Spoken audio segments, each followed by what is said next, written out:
दिव्यांगांना संघयोची पेन्शन व रेशन वेळेत द्या, अन्यथा आंदोलन, दिव्यांग संघटनेचा इशारा।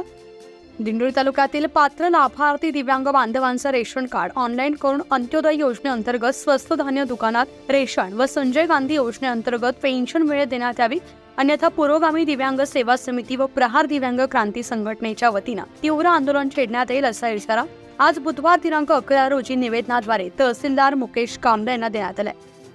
दिंडोरी तालुक्यातील दिव्यांगांना गेल्या 2 वर्षांपूर्वी अंत्योदय योजनेअंतर्गत पिवळी शिधापत्रिका देण्यात आली होती। अद्यापपर्यंत अंत्योदय योजनेअंतर्गत पुरवठा विभागाच्या वतीनं पात्र दिव्यांग बांधवांचं प्राधान्यांना ऑनलाईन झालं नसल्यानं स्वस्त धान्य दुकानात रेशन मिळत नाही। अनेक दिव्यांग कुटुंबांना उदरनिर्वाहाचं साधन नाही व धान्य देखील मिळत नसल्यानं त्याचप्रमाणे संजय गांधी योजनेअंतर्गत गेल्या 4 महिन्यांपासून मासिक पेन्शन मिळाली नाही। ज्या दिव्यांग बांधवांनी नव्यानं अर्ज केले आहेत, लाभार्थ्यांना देखील 1 वर्ष झाले, मात्र पेन्शन सुरू करण्यात आलेली नसल्यानं काही कुटुंबांवर उपासमारीची वेळ आली आहे। दिव्यांग बांधवांच्या न्यायिक मागण्यांबाबत दखल घेण्यात यावी, अन्यथा रस्त्यावर उतरून तीव्र आंदोलन छेडण्यात येईल असा इशारा पुरोगामी पत्रकार संघ संचलित दिव्यांग सेवा समिती व प्रहार दिव्यांग क्रांती संघटना यांच्या वतीनं निवेदनाद्वारे तहसीलदारांना देण्यात आलाय। न्यूज 15 मराठीसाठी प्रतिनिधी बापू चव्हाण, नाशिक।